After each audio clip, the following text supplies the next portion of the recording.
Okay, so in the scientific community, there used to be debate about whether light travels as a particle or travels as a wave. So first thing to know, light and EMR are the same thing. So throughout the video, I might call it light, I might call it EMR, they are the same. Some types of EMR are visible. So visible light is light that you can see, but not all types of EMR are visible. So radio waves are still a type of light. They're also a type of EMR. It's just a type of light that you can't see, for example. So we know that energy travels as either a particle or as a wave. So if somebody throws a baseball across the room and the baseball hits you, you can feel that it's transferring energy to you. And that baseball is like a particle. But waves carry energy as well. So if you think of a wave pool, when you're in a wave pool, the wave can actually knock you over. So that's another way of transferring energy to you. So which one is light? Is light a particle or is light a wave? Today we're going to look at an experiment that tried to settle this debate. So before we can look at the experiment, we have to define diffraction.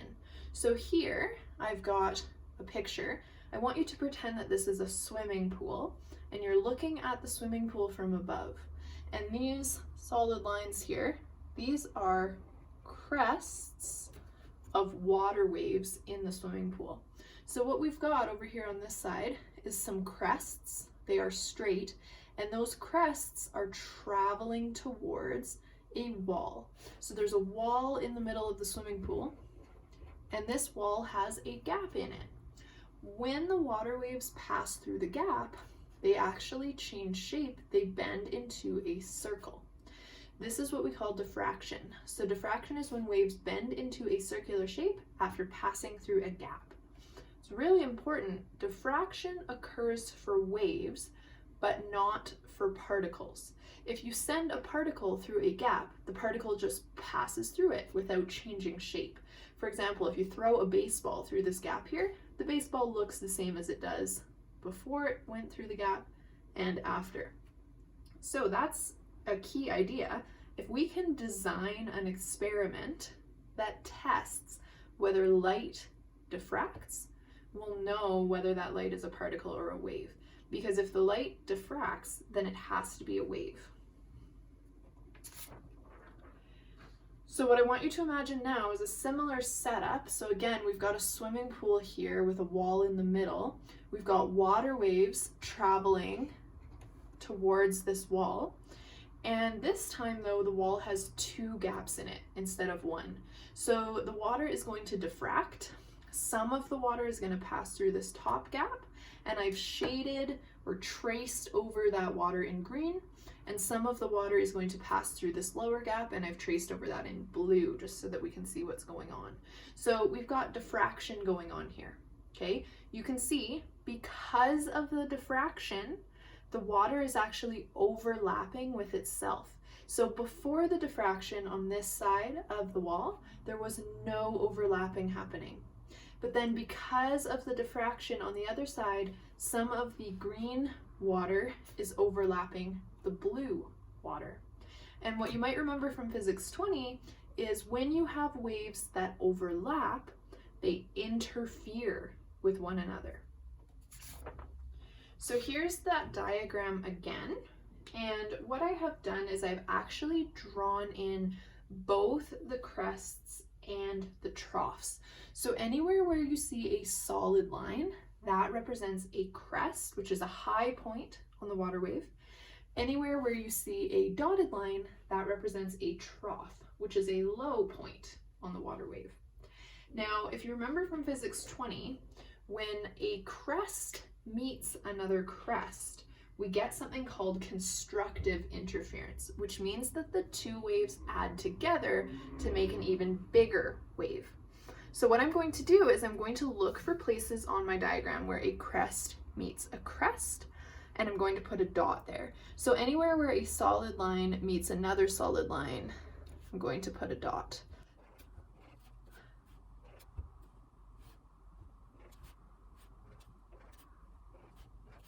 Okay, Now, the other thing, we also get constructive interference when a trough meets a trough. Those again will add together to make a bigger trough. Here my troughs are represented by dotted lines. So anywhere where I see two dotted lines meeting, I also need to put a dot.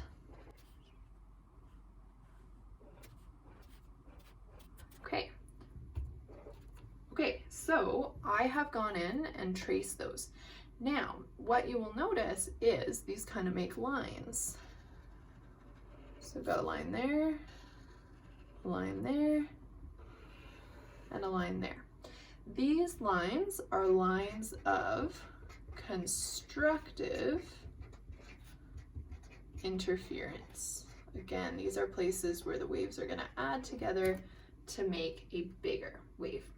Now we're going to do the same thing, but for destructive interference. So destructive interference happens when a trough meets a crest. The trough and the crest will cancel out to make no wave.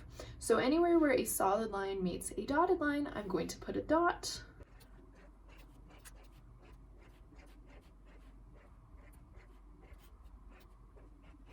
Okay, and then I'm going to connect these as well. All right, and the red lines are places of destructive interference. So if you actually do this with water, this is what you see. So here I have a picture of somebody, he is making water waves, and the water waves are overlapping with each other. And what I'd like you to notice is in this picture, there are some places where the water waves are really large. Like for example, right in the middle here, the water waves are really, really large. On either side, right here and right here, we actually see places where the water looks relatively still. So what's happening is in the middle, we have constructive interference, and on the sides, we have destructive interference.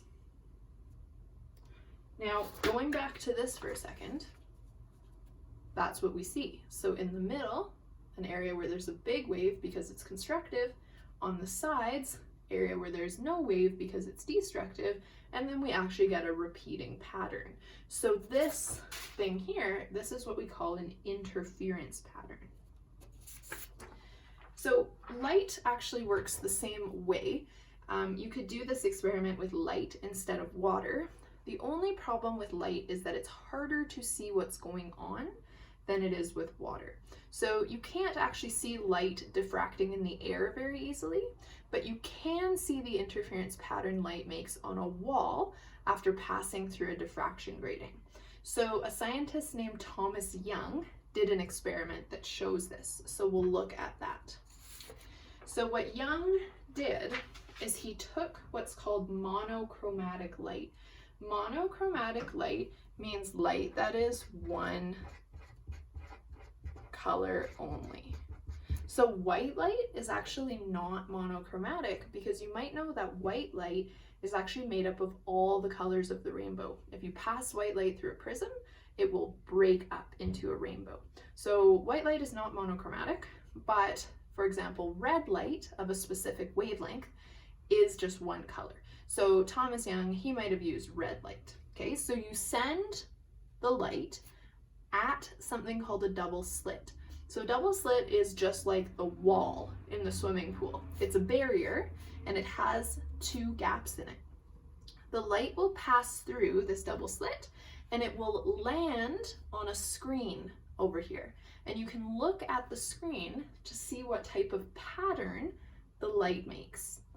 So when you do Young's experiment, you are going to get one of two results. So if the light just passes through and makes basically a shadow over here, then that would tell us that the EMR is made of particles. Because in this first result here, we have no interference pattern happening. So basically we just see the light passes straight through, it hits the wall, it's not very exciting. If you took a whole bunch of paintballs and you fired the paintballs at two slits like this is the pattern you would get. Some of the paint would go through the slits and it would splatter on the wall over here. And paintballs are particles. Now, if EMR is made of waves, then because waves diffract, when the waves pass through these two gaps, we get the diffraction happening. And because of the diffraction, the waves overlap, and then we get this interference pattern. So that's why over here, we see alternating areas where we have wave and then no wave, just like in this picture here with our interference pattern. Alternating areas where there's a wave, no wave, wave, no wave, wave, no wave. So here we have an interference pattern. If we see the interference pattern, then we know that diffraction happened, and therefore we know we have a wave. This is what actually happens. So when you go in the lab and you shine light through a double slit, you do not get the first result. You do get the second one. And so we can say that light must be a wave. So on the screen, there's a wave interference pattern caused by the diffraction of light through the slits. Light diffracting through one of the slits interfered with the diffracted light from the other slit. So going back to this for a second, we would see, so if this is our viewing screen, so this is a screen or a wall that the light is landing on. In the middle here, we would see a bright spot where there's lots of light landing on the wall. Off to the side right here, we would see another bright spot. Right here, another bright spot. And in between those bright spots, we would see dark. So this is dark, this is dark, this is dark, this is dark. Okay, and we label these. So the bright spot, this is what we call the central bright spot. It's the one in the middle. This one here, because it is one away from the middle, this is called the first bright spot. This one here, because it is also one away from the middle, is called the first bright spot. Then here, this is called the first dark. This is the second dark. On the other side, this is also the first dark because it's one away from the middle. And this one here, this is the second dark. Okay, so when we do this, we can number them. We actually number these with n values. So the central bright is called n equals 0. The first bright is called n equals 1. And we could number the dark ones as well, but I'm not going to. Over here on this side, we would have another bright spot. And then on this side, we'd have another bright spot as well. This would be n equals 2 and n equals 2.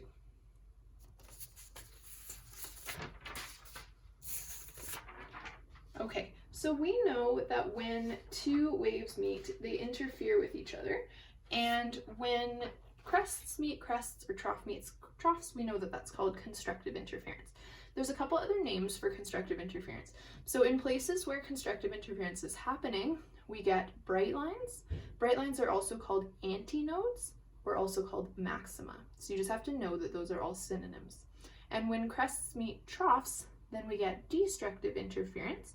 These are called nodes, minima, or dark lines. They are all the same thing.